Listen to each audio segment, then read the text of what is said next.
you guess what? Guess what is your best chance to be financially free? It's education. It's fighting ignorance with education. So I'm pretty sure that your banker is not even doing what I do. Your banker, your financial advisor is not educating you with this kind of content. I'm sure of it. So this is something to keep in mind. Where are the incentives? You've heard the reasons why Bitcoin is a bad idea. Please stay with me as we go through at least 5 of the most common objections regarding Bitcoin.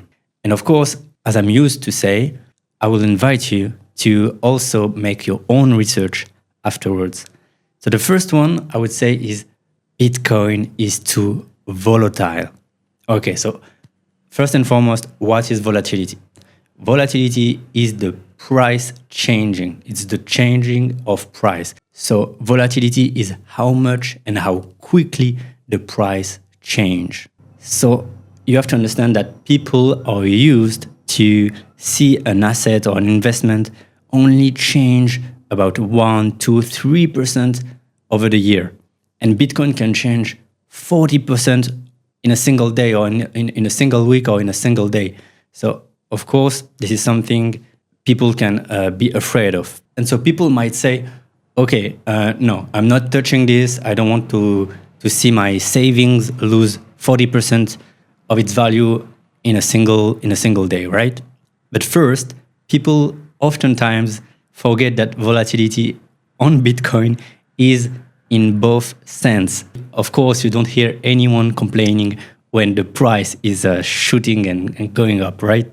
So I think in regards to Bitcoin is too volatile, I will go through some of the advice I could give you today. So first of all, yes, Bitcoin is really volatile. It's the most volatile asset on earth right now. And in the wealth management industry, there is a concept that is called allocation portfolio. So allocation portfolio means you need to think really in terms of how much am I willing to invest in these different assets. So Bitcoin has to be seen as the most powerful asset and investment to use for long-term strategy. Because why? Because when we look at the price chart of Bitcoin and we just step back, right, and look from the beginning of Bitcoin to today, the price is only going up. So of course, short term, you will see your portfolio changing a lot, but long term, it's only going up.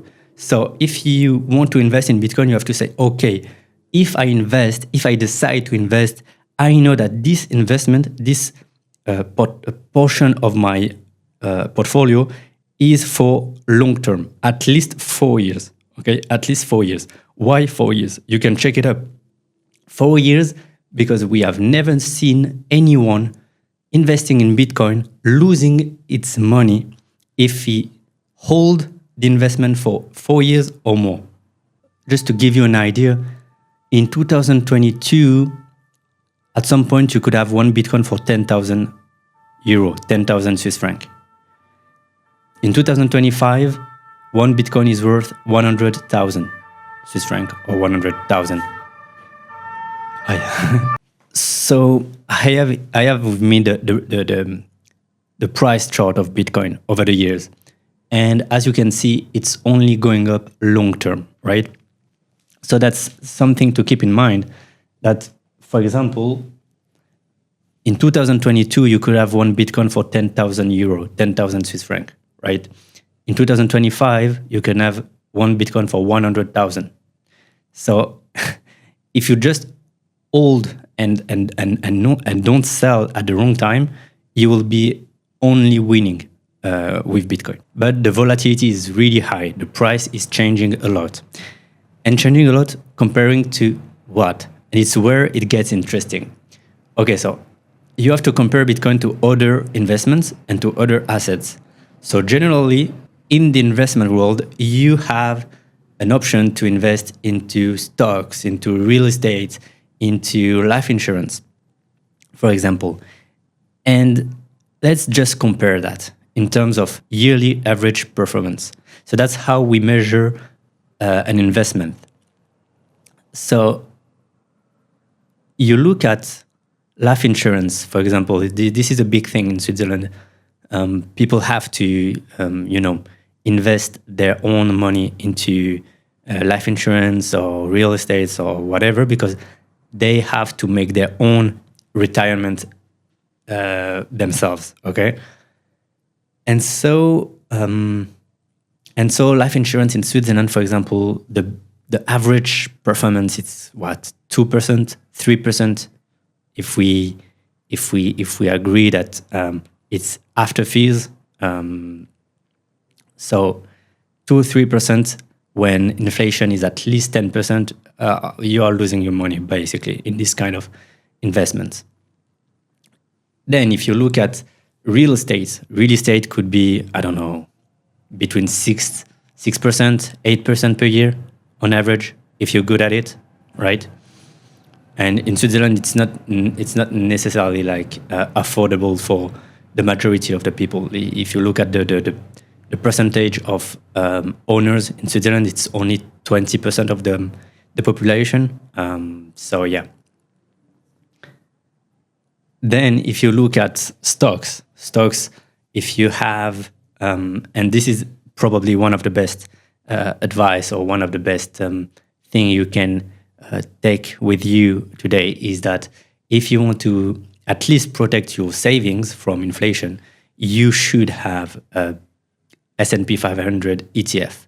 It's the best investment in the traditional finance, and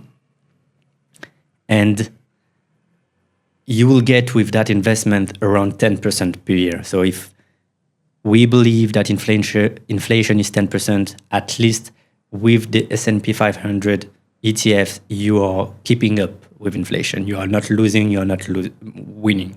Okay, so that's kind of the bare minimum if you want to have some kind of financial education and financial plan. Then I think there is something really important to keep in mind as well, is that financial advisors, they don't necessarily have your best interest at heart. It's everything in the economy, in this investment world, is based on where are the incentives. And so for life insurance, for example, if the only incentives of your advisor is that you put money with them and they are just winning, they are just gaining money when you come with them in their product, they don't really care if it's performing or not afterwards. It's not aligned. So most of you don't even know how much performance you get on this kind of products, right? You don't even know. I just told you 2-3%, but how do you know, right? Because there is something else with financial advisors and bankers and all that, is that they are benefiting from your they are benefiting from your ignorance. Okay, in finance, in economy, that's called asymmetric information. So they have information that you don't have, and they are going to benefit from that as much as possible. So you guess what? Guess what is your best chance to be financially free? It's education. It's fighting ignorance with education. So I'm pretty sure that your banker is not even doing what I do. Your banker, your financial advisor, is not educating you with this kind of content. I'm sure of it. So this is something to keep in mind. Where are the incentives? C'est trop long quand t'es comme ça. T'as vu, c'est mieux, hein? Mec, c'est trop long. Non, mais en vrai, tu vois, on sent que t'es naturel. C'est trop chaud. Pourquoi vous voulez trop scripter tout le temps comme ça, les gars? Soyez naturel, soyez lourd comme ça. On ressent toutes vos émotions, on ressent tout. On ressent vraiment une vraie valeur, quoi. Ça tue. Trop bien. Tu sais, c'est vraiment en mode putain, tu sais, c'est très Après, personnalisé. c'est freestyle. Hein. Oui, mais c'est ça qui est bon. Ok. Mec, c'est ça quand les jeunes veulent voir ça, des gens comme ça, sincères, tu sais. Tu vois, yo, banker, bro, ça c'est lourd. Je suis sûr qu'en stream, tu l'aurais pas forcément mis, tu vois.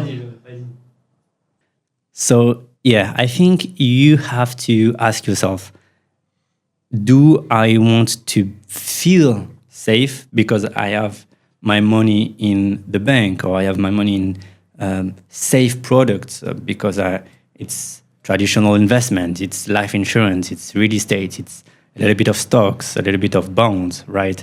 The 60-40 portfolio kind of things. And you want to feel safe, but long term, you will lose. Okay, you will lose against inflation. Or you want to say, okay, I'm taking the risk to allocate a little bit of my time to get financially educated towards Bitcoin, and I want to take a little bit of my money into Bitcoin. Okay?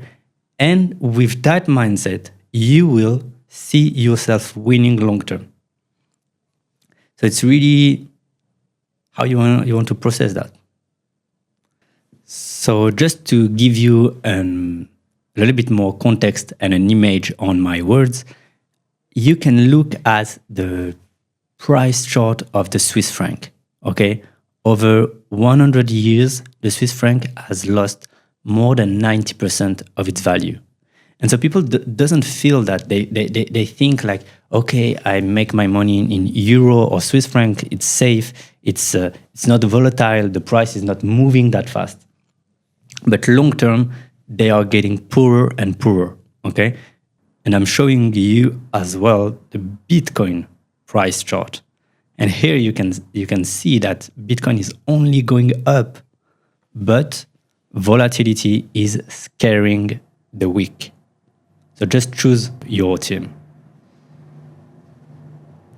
So in a sense, volatility is scaring the weak, it's scaring the non-financially educated, so the illiterate, and you just have to choose your team. It's either you take the time to learn and be on the winning team, or you keep scrolling, but just choose.